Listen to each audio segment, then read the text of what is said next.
Hurricane Michael is the strongest hurricane to hit the U.S. since 1969, ripping through the southeast, leaving a path of destruction in its wake.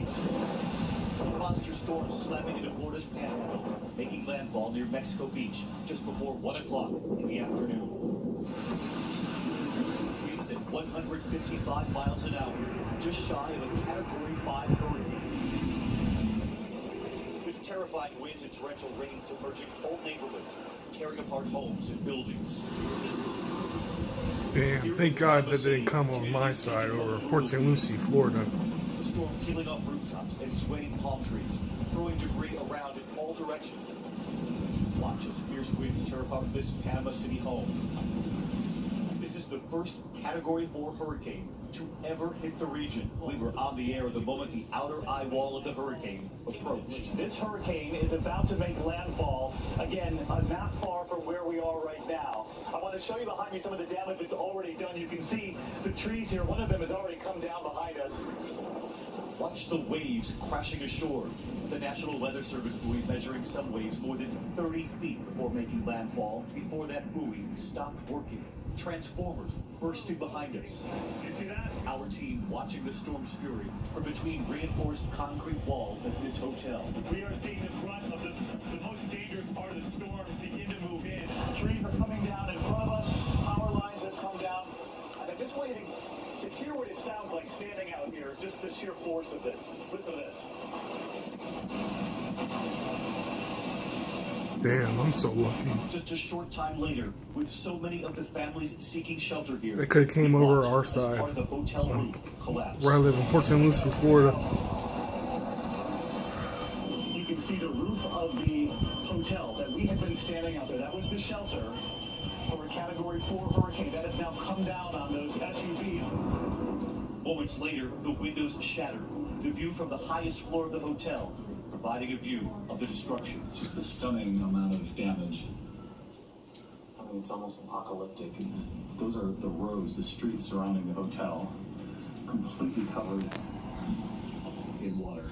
And when the storm finally passed through, the scale of the devastation coming into focus. Signs of destruction everywhere, a twisted boardwalk, debris piercing through his car's windshield, and the windows of our third-floor hotel room have blown right out. You can see the streets are completely flooded.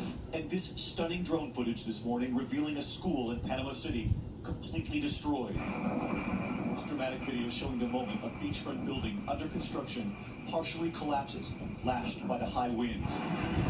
While the system has now passed over the panhandle, the next phase of this historic storm is just beginning. We're turning 100% of our focus on search and rescue and recovery. While hundreds of thousands were told to evacuate, many decided to stay. Colleen Swab of Panama City says she and her family rode out the hurricane in their downstairs closet. We were hiding in the closet, and all I could hear was a lot of wind, and I thought the roof was going to come off. Sabrina Marshall was also home with her family when Hurricane Michael bear down. And that's when we said, move, move, move, and the door flew open and the roof blew.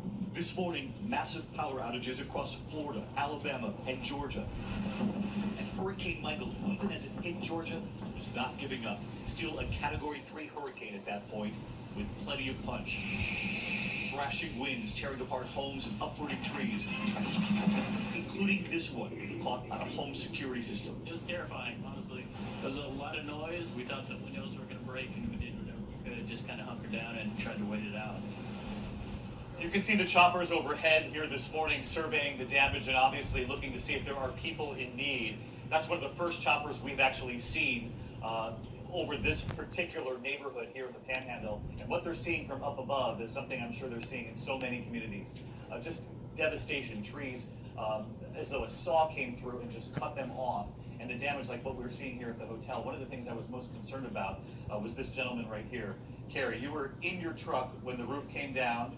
You had no choice but to stay in the truck. He was measuring too strong, right? But you're okay, and we're glad to see that. You're back in your truck this morning, and he was measuring the pressure of this hurricane, continued to put his gauge out the window. Very brave of him, but we're just glad that he was okay. We also checked the hallways of this hotel afterward to check on so many of the families here, because the windows in this hotel and so many of the rooms came crashing in, and many of the rooms, they were in a couple of inches of water, but everyone was okay here. Today, though, with the sun now coming up, obviously, the scope of the damage here is widespread, just as families begin to go home and survey the damage to their own homes, but they have to be careful with all those power lines down. Robin, back to you. All right, David, thank you so much, and glad that you and everybody there that was staying at that hotel safe and sound this morning. Thank you.